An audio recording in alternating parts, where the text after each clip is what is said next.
This is a summarized translation of Dr. Musa ibn Sulayman al-Tayyār's 7-part lecture series on the history of the Qur'an. For those interested in more details of the points raised, we recommend they go back to the original series in Arabic. Lecture 1. My dear brothers and sisters, may God bless you all. Today, I begin with a topic that is both foundational and deeply moving for every Muslim: the history of the Qur'an. This isn't just a historical lesson. It's a journey through revelation, faith, and responsibility. Let me begin with the verses where God says, "O you who wraps himself in garments, arise to pray the night, except for a little, half of it, or subtract from it a little or add to it, and recite the Qur'an with measured recitation. Indeed, we will cast upon you a heavy word." These verses remind us of the weight of the Qur'an, its gravity, its importance, and the burden of carrying its message. I send peace upon the noble family of the Prophet and his honorable companions, who preserved and transmitted this Qur'an to us exactly as they received it. This is a favor from God that we must never take for granted. Now, when we speak about the Qur'an's history, it's not a simple linear narrative. It's a topic with many layers, scattered details, and deep connections across disciplines: revelation, history, theology, and preservation. We are living in a time where the Qur'an is under a fierce intellectual and ideological attack. With the rise of global media, these attacks are not limited to books or academic circles. They reach into every home. Yet despite this, and by the grace of God, we're witnessing a powerful return to the Qur'an by Muslims all over the world. I see it clearly. People are coming back to read it, memorize it, reflect upon it, and study its meanings.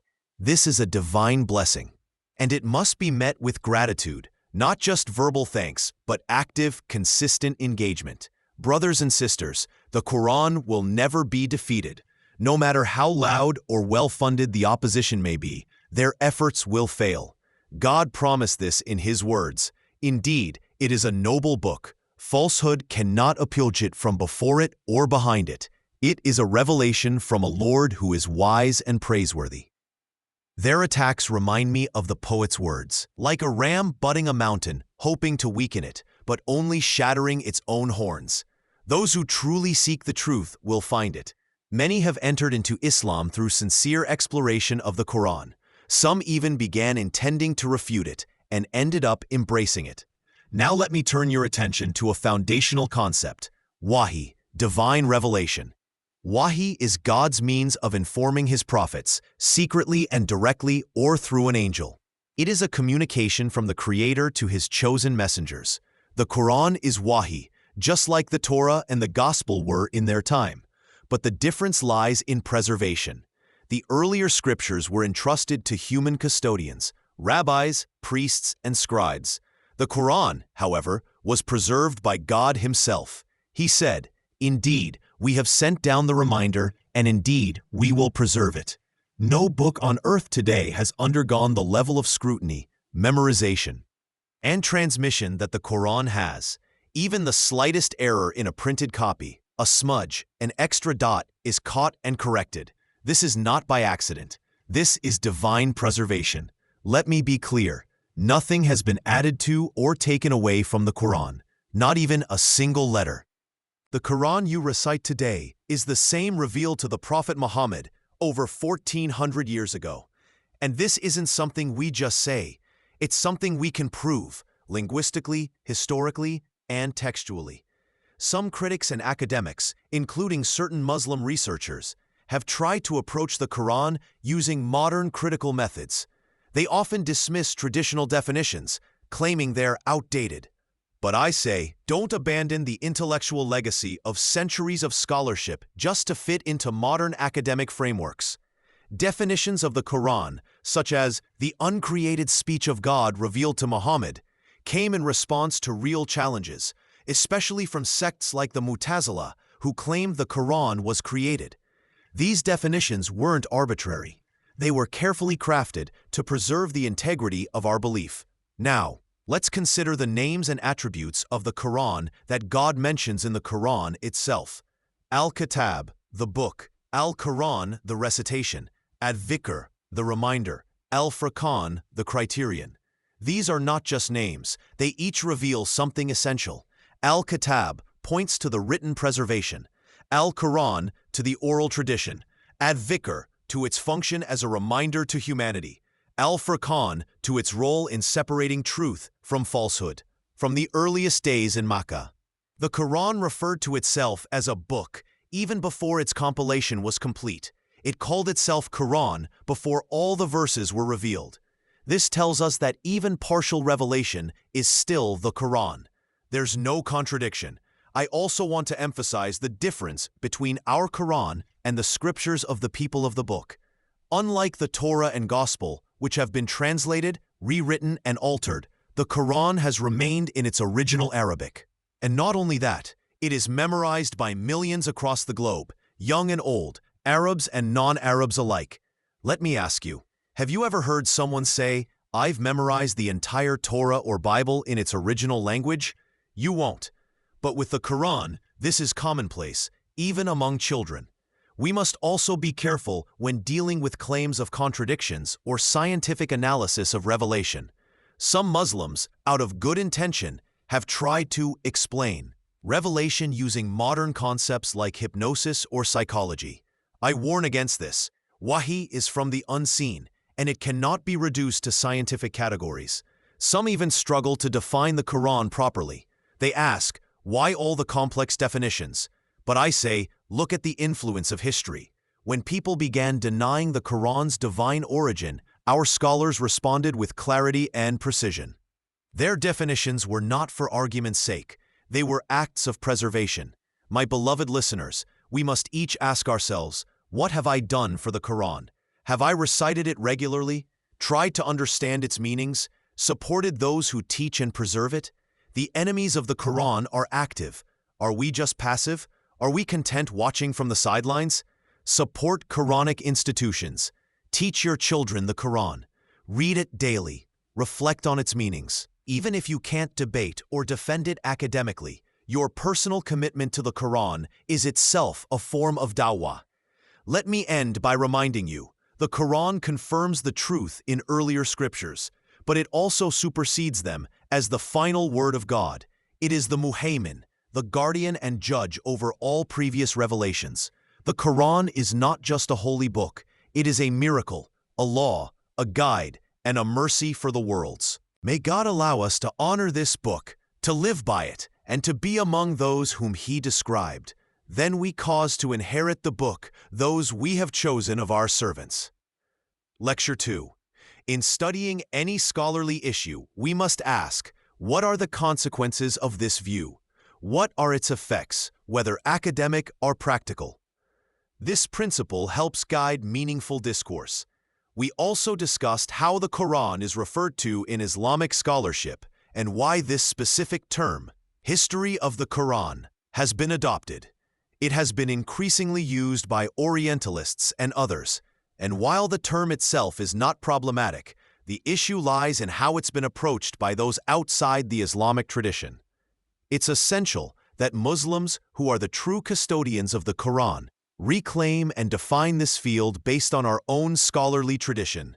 When we look into how the history of the Quran has been studied, we find two main phases: earlier classical works and more recent modern works. The earlier scholars, particularly those during the era of isnad, chains of transmission, often compiled reports without filtering for authenticity, as their primary method was collection rather than verification. Modern critics sometimes unfairly judge these works, overlooking the scholarly methods of their time. This is a methodological gap. We must understand the context in which these books were written before criticizing them. Some of these early works include writings on the script and orthography of the Quran, such as those by Ibn al-Ambari and others. Their goals varied. Some compiled textual variants, others responded to critics. While these early texts included both strong and weak reports, their intention wasn't to deceive, but to collect knowledge that could later be verified. Some Orientalists have misused these texts, ignoring the methodological context, and students today must be careful not to repeat these mistakes. In classical Islamic tradition, The Quran was preserved primarily through memorization, not writing. Writing came later and was supplementary. We must not judge the early Islamic community by today's standards. Most Quranic transmission was oral, not because of a lack of writing, but because oral transmission was more reliable and culturally dominant. Even if writing wasn't widespread, it didn't affect the preservation of the Quran. When we compare how Orientalists, missionaries, and secular critics approach the Quran's history, we find several flawed methodologies. They often impose assumptions based on biblical textual history, project modern historical methods anachronistically, and fail to distinguish between weak and authentic reports. Many use selective evidence or presume bad faith among early Muslims to cast doubt on the Quran's preservation. Others conflate unrelated concepts, such as equating the compilation of the Quran with the fluid redaction of biblical texts. A false comparison. Since the Quran's transmission was continuous and witnessed by multitudes, some Muslim students, influenced by these external methodologies, fall into the same traps. They assume modern scholarly neutrality is possible while ignoring the deep biases behind these approaches. We cannot analyze the Quran's history without understanding how Muslims themselves received and transmitted it. The collective reverence for the Quran among Muslims, both historically and presently, is unmatched by any other religious tradition. Our textual integrity is based on meticulous transmission, verified chains of narration, and robust scholarly critique.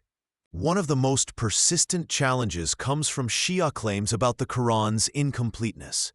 While not all Shia believe the current Quran is missing content, many classical Shia sources assert that it is. Engaging in debate with proponents of such views often leads nowhere, due to doctrines like taqiyya, religious dissimulation, and an inconsistent approach to their own sources. Likewise, atheists and some secular critics approach the topic not with a desire for truth, but with a preformed agenda to discredit Islam. Their arguments are often weak, sometimes absurd, and do not stand up to scholarly scrutiny. They exploit ignorance or emotion to spread doubt. For such critics, the goal isn't truth, but undermining the faith. Engaging them requires not just knowledge, but also sharp argumentative skill. Transmission of the Quran was handled differently across time, from the Prophet's oral recitation to the writing in the time of the rightly guided caliphs. Early works on the Quran's orthography and compilation show a spectrum of scholarly methods, and later Muslims systematized these into fields like Quranic sciences. Works like Al-Burhan by al-Zarkashi and Al-Itqan by al-Suyuti reflect the maturity of Islamic thought in this area. Over time, Orientalist works like Theodore Noldekay's History of the Quran emerged, gaining prestige in the West, but lacking the nuance and internal logic of Islamic scholarship. Importantly, our approach to the history of the Quran should be appropriate to our audience. A general Muslim public doesn't need exhaustive arguments. They need clear, confident presentation. For educated Muslims, more detailed rational analysis is useful. But when engaging non-Muslim critics or Orientalists, we must deploy both strong historical reasoning and clear scriptural evidence. Not everyone is equipped to do this. Some may have deep knowledge but lack the rhetorical skill to defend it effectively. In studying historical narratives about the Quran, it's crucial to evaluate reports critically, distinguishing authentic from weak, using accepted criteria of hadith sciences, and applying historical awareness. Reports in books like Kitab al-Masahif by Ibn Abi Dawud include both valid and unreliable material. We need to assess these reports based on isnad and content, not treat them all equally, as many Orientalists wrongly do. Another key point is understanding the historical reality of the early Muslim community. Some critics assume that the early Muslims were similar to us today in their literacy and access to texts. In reality, they were largely an oral society, and the Quran was preserved primarily through memorization. This oral culture, combined with their exceptional memory skills, ensured accurate transmission. Modern analogies, like the exceptional memorization ability among Mauritanian scholars today, illustrate that such a feat is not only plausible, its historical fact. In conclusion, the true study of the Quran's history must integrate both critical hadith analysis and a realistic view of the historical context. Orientalist approaches, when uncritically adopted, distort this history and often aim to undermine faith rather than pursue knowledge. Our duty is to preserve our tradition through careful, honest scholarship, rooted in our own epistemology, not someone else's. Lecture 3. Unlike the Meccan period, where the Prophet did not put much effort into writing or preserving the Quran, the Medinan phase marked a significant shift in how the Quran was conveyed, preserved, and written. Reflecting on the historical context, I picture the early days when the Prophet first entered Medina during the 13th year of prophethood. I imagine what life was like, the number of Muslims, the state of the city, and how things developed until the Prophet's death. Understanding these conditions helps me comprehend how seriously the companions took the Quran and how they received it directly from the Prophet. The more accurate our grasp of this context, the better we can respond to doubts or misconceptions about the Quran. When the Prophet arrived in Medina, the first thing he did was build the mosque. It became the center of religious life and Quranic teaching. The Prophet spent most of his time there, reciting and teaching the Quran to his companions. The Quran itself commands its recitation, and this recitation was a public matter. Everyone, including believers and disbelievers, could hear it. This was in stark contrast to the scriptures of previous nations, which were restricted to religious elites. The Prophet's way of conveying the Quran included prayer, sermons, and daily life interactions. Companions heard him recite various chapters in prayer and from the pulpit. They knew the chapters well, recognized their verses, and some even memorized entire chapters directly from the Prophet's mouth. This communal exposure made the Quran widely known and firmly established among them. Hearing the Quran from the Prophet and then repeating it was the foundation of how they preserved it. Furthermore, the Prophet would often instruct that the Quran be recited exactly as taught. He corrected pronunciations and interpretations to maintain its authenticity. He emphasized that no one should recite it based on personal interpretation or memory alone. The companions would often refer back to the Prophet for clarification. This close supervision meant that no version of the Quran could deviate from the correct one. Gabriel would review the Quran with the Prophet annually, and in the year of his death, twice. This final review was seen as confirmation that the Prophet's life was nearing its end and that the Quran had reached completion. During the Prophet's lifetime, there was no disagreement among the companions regarding the text or its recitation, because they always had him to refer back to. Even when minor differences arose, he clarified and confirmed that all variations revealed were divinely ordained. The Quran was not just memorized, but also written. Although the tools were limited, bones, leather, palm leaves, stones, the companions made remarkable efforts to document the revelations. A specific group of companions became known as the scribes of revelation, and they would write down verses as soon as they were revealed. Zayd ibn Thabit, among others, played a key role in this process. The Prophet would dictate the placement of verses and chapters, ensuring the Quran was being assembled under divine guidance. By the time of the Prophet's passing, the Quran was both memorized and written, though its written form was dispersed across various materials. It wasn't compiled in one bound volume, mainly because there was no immediate need. The Prophet was alive, the verses were known, and the community relied more on oral transmission. Still, there were enough writings that, when the need arose after his death, especially after the Battle of Yamama, the process of collecting these written fragments into one volume began. Importantly, the preservation of the Quran was not left solely to human effort. God himself promised its protection. Yet he appointed the companions, especially a group known as the Qur'an, reciters, to be the means through which it was preserved. These were individuals who would work during the day and spend their nights in prayer, reciting and memorizing the Quran. Their dedication played a key role in its survival and spread. Throughout this period, the Prophet insisted that the recitation be exact. When discrepancies arose, he would clarify, correct, and teach. The Prophet did not write down the revelation himself, but he ensured it was written under his supervision by capable scribes. This process laid the groundwork for what later became the compiled Qur'an during the caliphates of Abu Bakr and Uthman. Even after the Prophet's death, the respect for this sacred text and its preservation remained strong.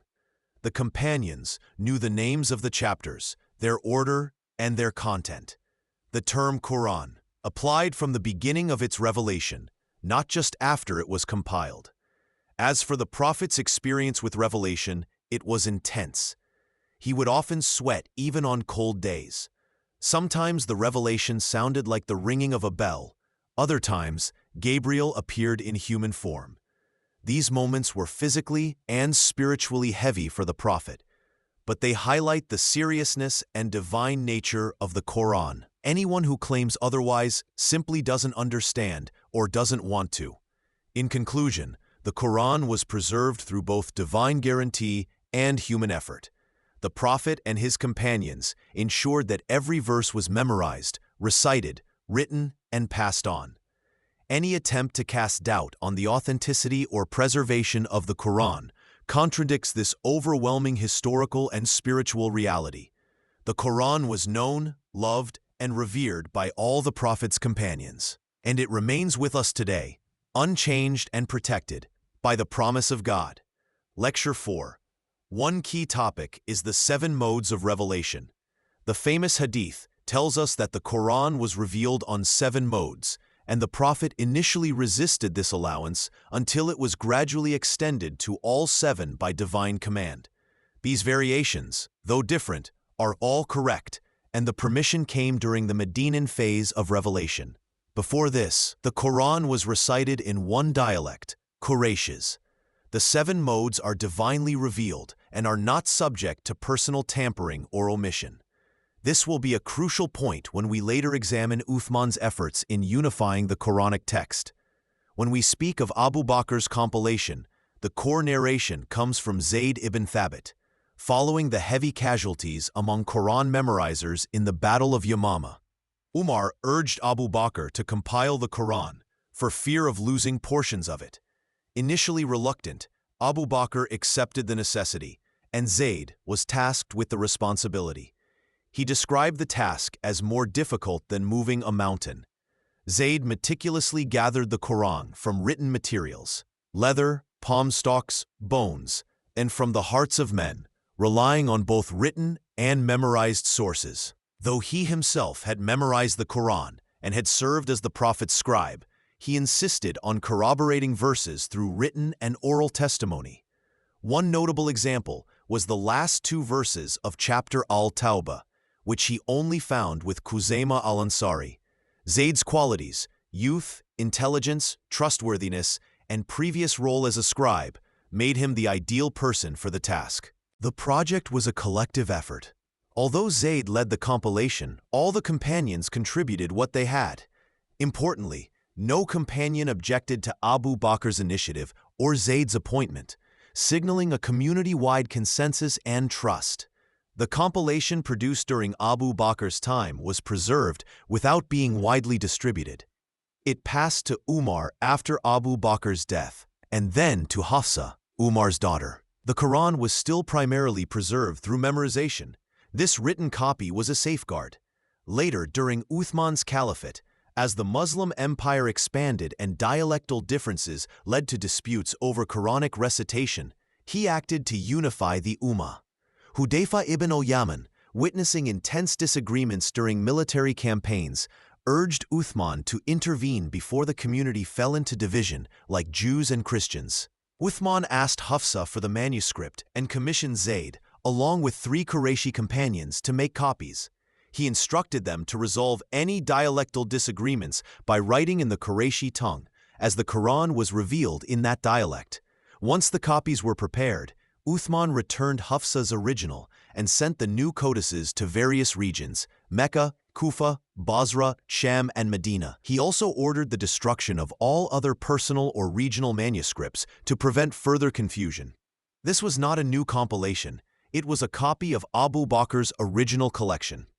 Uthman's work was about standardization and dissemination, not creating new content. The preservation and propagation of the Quran shifted from a personal to a centralized responsibility. Still, the Quran remained primarily oral, with the written form serving to protect against forgetfulness or dispute. Some have suggested Uthman restricted the Quran to a single harf, but this is a misinterpretation. His directive to use Qurayshi dialect applied only to the written form, not the recitation. Differences in writing styles among the companions reflect variation in dialect and pronunciation, not contradictions in content. Even though multiple recitations existed and some companions, like Ubay ibn Ka'b and Ibn Masud, held to variations they had heard directly from the Prophet, Uthman's objective was to eliminate confusion, not diversity. Only the qira'at confirmed during the Prophet's final review with Jibril were preserved. Regarding Ibn Masud's opposition to Zayd's leadership or the exclusion of certain chapters like Al-Fatiha and the Muawwidhatayn, his views are outweighed by the consensus of the companions. If one companion disagrees while the rest agree, the majority view prevails, especially on such a critical matter. Importantly, Ibn Masud never opposed Abu Bakr's original compilation. As for why Uthman's codices were not dotted or vowelized, these orthographic conventions had not yet been developed. Early Arabic script lacked diacritical marks. The absence of dots wasn't intended to create ambiguity or accommodate multiple readings, as some claim. It was simply the state of the script at the time.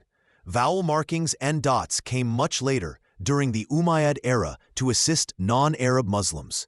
In conclusion, the work of Abu Bakr and Uthman in compiling and standardizing the Quran represents one of the greatest collective efforts of the early Muslim community.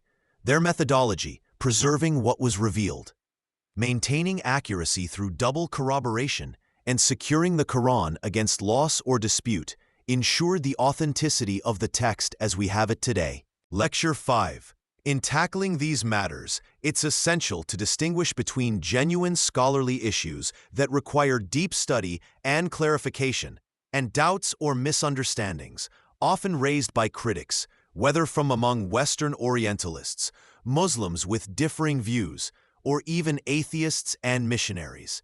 These individuals might exploit reports or narrations and use them to cast doubt on the authenticity of the Quran's transmission. Even though many of these reports are either misunderstood or lack valid basis. Though I can't cover every detail, I'll highlight key points. The topic of Quranic compilation still requires thorough documentation and refinement. For instance, in the compilation under Abu Bakr, Zayd ibn Thabit reportedly couldn't find the last two verses of chapter Al-Baqarah in the form he wanted. Similarly, a report from the time of Uthman mentions two verses being hard to locate. Even though the Quran had already been compiled under Abu Bakr, these examples are authentic and need scholarly analysis. It's crucial to distinguish between legitimate scholarly questions and misconceptions based on false or misunderstood reports. Since we firmly believe in the truth of our religion, we're not afraid of addressing these discussions. The unmatched care with which the Quran was preserved, far beyond any other scripture, be it Jewish, Christian, or otherwise, is itself a sign of its divine preservation. Among the topics often debated is the issue of the personal manuscripts of the companions. One of the main sources used in this context is the book Al-Masahif by Ibn Abi Dawud. He documents differences between the companions' personal codices and the official Uthmani Codex. Some try to use these differences to challenge the integrity of the Quran's transmission. We do acknowledge that these personal codices existed. However, the key question is, how do we evaluate them scientifically? The consensus of the companions around the official compilation under Uthman, supported by major figures like Ali ibn Abi Talib and other senior Quran reciters, gives the Uthmani Codex definitive weight over the individual versions. So, When differences arise, like the absence of Al-Fatiha or the last two chapters in Ibn Masud's Codex, it doesn't mean the Quran is incomplete. Rather, these were personal efforts that reflected individual understandings or partial compilations. They don't override the authoritative consensus around the Uthmani Codex. If a difference appears between a personal copy and the Uthmani Codex, we give precedence to the latter because of the consensus surrounding it. The goal of the official compilation wasn't to gather everything the Prophet ever recited, but rather to preserve what was confirmed in the final review with Jibril before the Prophet's death. Any material not included was considered abrogated or left out intentionally in that final version. This connects to the principle of abrogation. Some companions reported readings that didn't appear in the Uthmani Codex. Scholars have debated whether these should be viewed as interpretative readings or as readings that were once part of the Quran but were abrogated. I lean towards the second view, that they were Quranic but were later abrogated both in recitation and ruling during the final review. Therefore, if we find a valid, authentic report of a companion reciting something that's not in the Uthmani Codex, we do not doubt the Quran.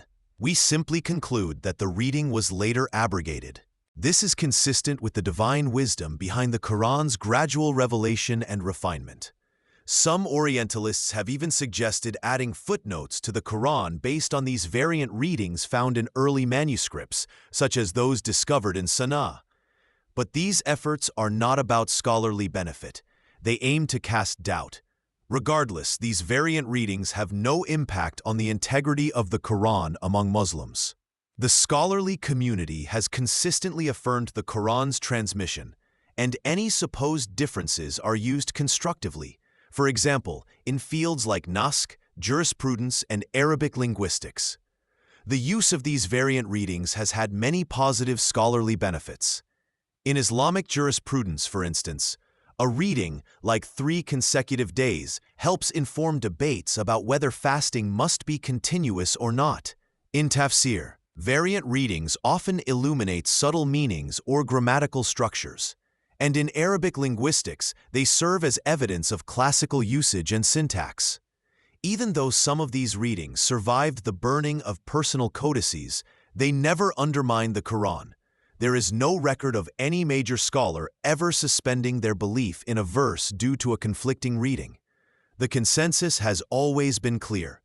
What exists in the Uthmani Codex is the Quran. Anything else, even if authentic and attributed to the Prophet, is treated as abrogated if it's not part of that final recension.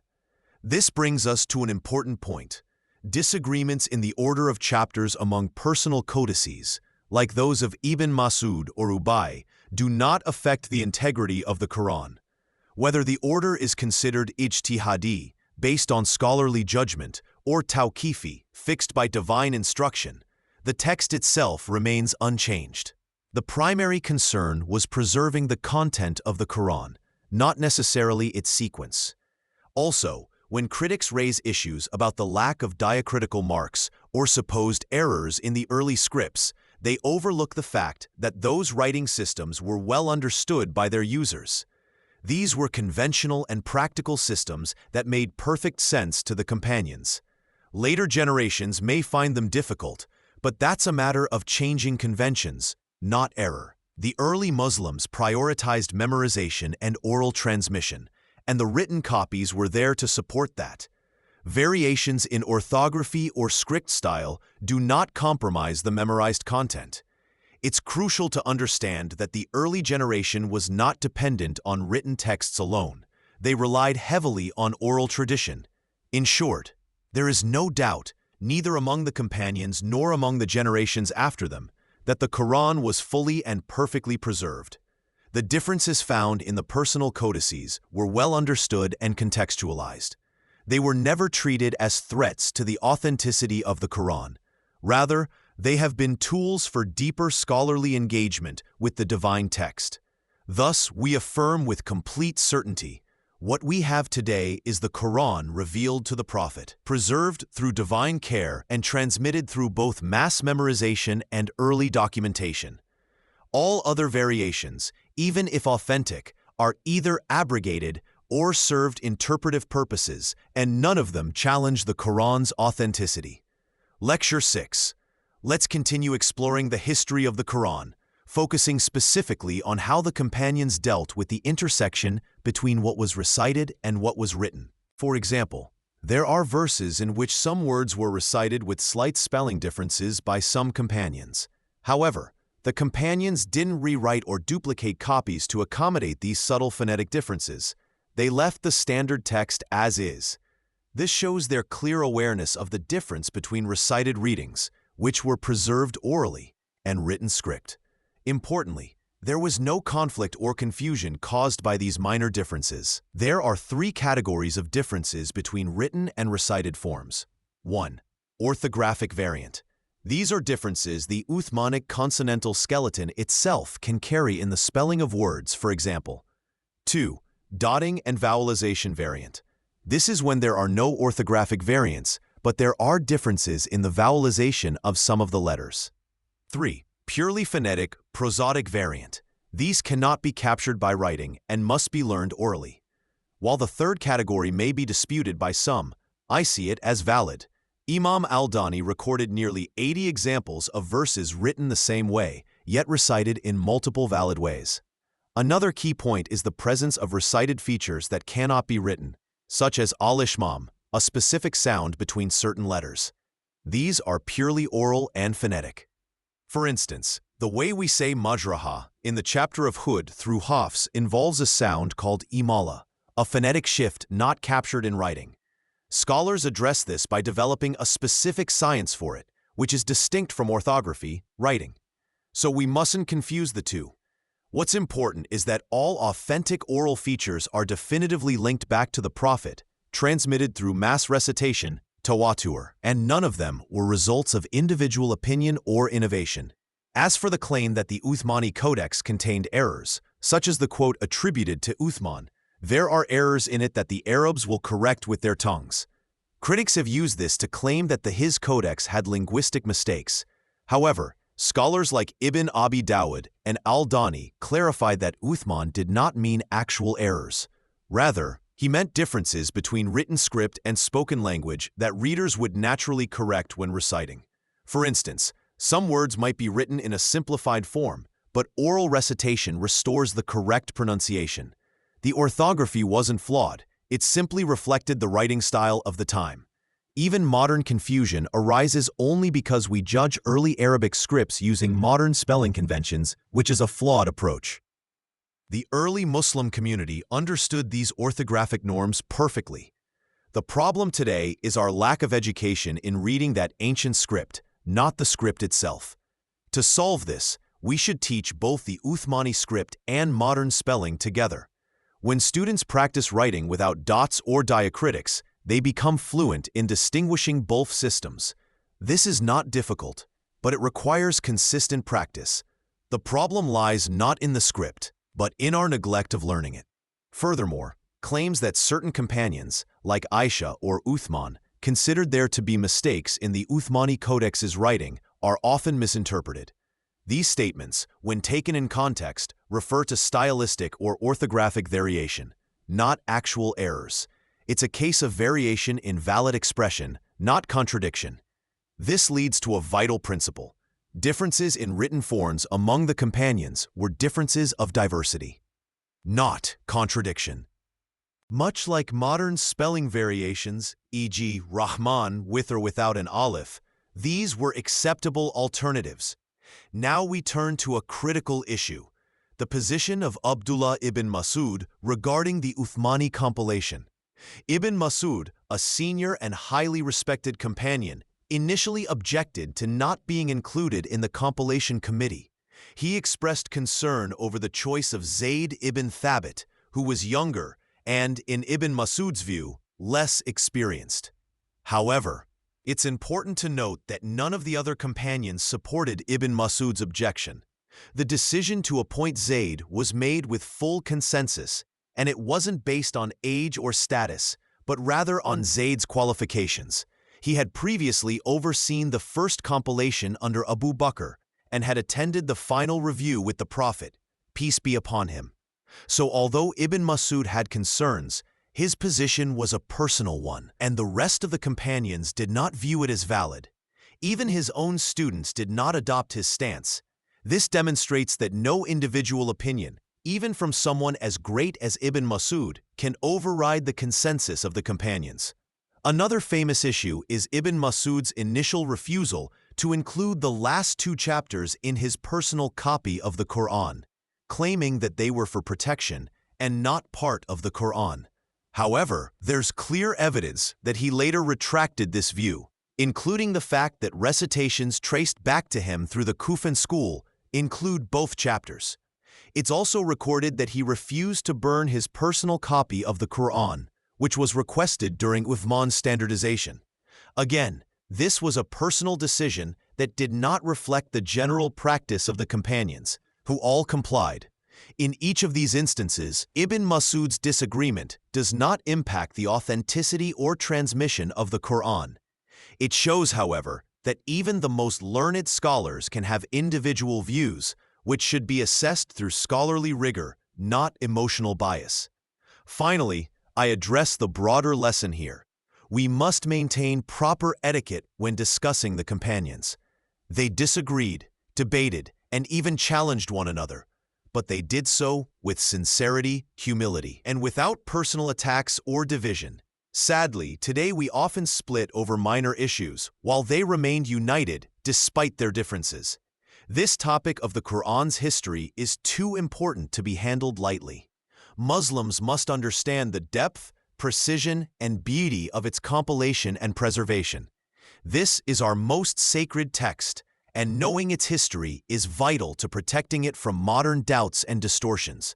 I encourage you all to continue your learning, ask thoughtful questions, and approach this field with the seriousness it deserves. Lecture 7. After unifying the Muslims upon a single Quranic text, Uthman sent standardized copies to major cities, Medina, Mecca, Sham, Kufa, and Basra, each accompanied by a qualified reciter to ensure proper transmission. While other regions like Egypt, Yemen, and Bahrain are sometimes mentioned in reports, it appears they were not sent official copies, perhaps because they were not central hubs for military or scholarly activity at that time. The reasoning behind Uthman's decision to limit the number of distributed copies wasn't due to an inability to produce more, but because of the practical and strategic nature of those regions. These cities became centers for recitation, with each region following its respective codex and reciter. This laid the foundation for the oral tradition that continues to this day. One of the most crucial points is that there was never any significant dispute among Muslims regarding the readings passed down from these official copies and reciters. After the time of the companions, consensus formed around these versions. The reciters of the following generation, the Tabi'in, began specializing in teaching Quran. Abu Abdalrahman al-Sulami, for example, taught in the Mosque of Kufa for 40 years, dedicating his life solely to Quranic instruction. There was an emergence of expertise in the science of Quranic recitation, and there was a clear distinction between mastering Quranic reading and hadith narration. The two are separate disciplines with their own measures of precision. The 7 modes of readings represent divinely revealed phonetic and lexical variations, which were eventually preserved either through writing or oral transmission.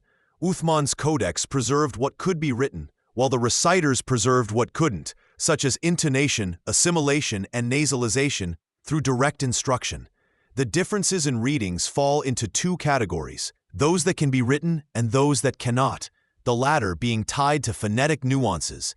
No more than 7 variations can appear in a single word, which reflects the meaning of the Prophet's statement that the Quran was revealed in 7 modes. Even though only 6 modes may be found in some cases today, the 7th may have been divinely abrogated and left behind. The differences between readings like those of Warsh and Qalun were not due to conflict, but rather scholarly choices. Nafi, for instance, read from multiple sources, but chose the readings that were supported by at least 2 of his teachers, forming what would become the Qalun reading. When Warsh came to study under Nafi, he read using his own known variants, which Nafi accepted as valid. though he himself had chosen others. This reveals that selection among valid options was part of the methodology, not rejection. Ibn Mujahid's compilation of the 7 readings in his book helped formalize and solidify the canonical readings known today. However, it should be noted that the process of selection from among the various readings was rooted in authenticity and consensus, not mere preference. Later scholars defined strict conditions for an accepted reading: an authentic chain of transmission, linguistic soundness, and conformity with the Uthmanic script. Some readings, though authentic and linguistically correct, were not widely accepted by scholars, such as those of al-Amash or Ibn Muhaysin. I distinguish between readings that are merely rare and those that are irregular, especially those that lack a consistent chain of transmission or contradict the Uthmanic Codex. There are also rare cases like Ibn Shanabuth and Ibn Muqsim, who deviated by reading irregular variants based on either linguistic grounds or minority traditions. It is extremely important to track the major reciters through the generations. As detailed in works like al-Dahabi's Tabaqat al-Qurra, where the chains of transmission are organized not by chronological death dates, but by who learned from whom. This system helps clarify how the readings were passed down and preserved. We should reflect on the unmatched care Muslims have shown in preserving the Quran through memorization, teaching, and writing. Even recitations in public prayer, especially in Ramadan, testify to this long-standing tradition. There is no other book in the world that has been preserved like the Quran, transmitted generation after generation through both oral and written means with remarkable consistency. As for discussions about the Quran with skeptics, focusing on reasoned responses that examine historical context, linguistic evidence, and logical coherence should be the norm. I remind listeners that disputes about the source or nature of the Quran must be rooted in well-structured, principle-based arguments. Finally, there is a necessity of both personal commitment and communal responsibility in continuing the legacy of Quranic preservation.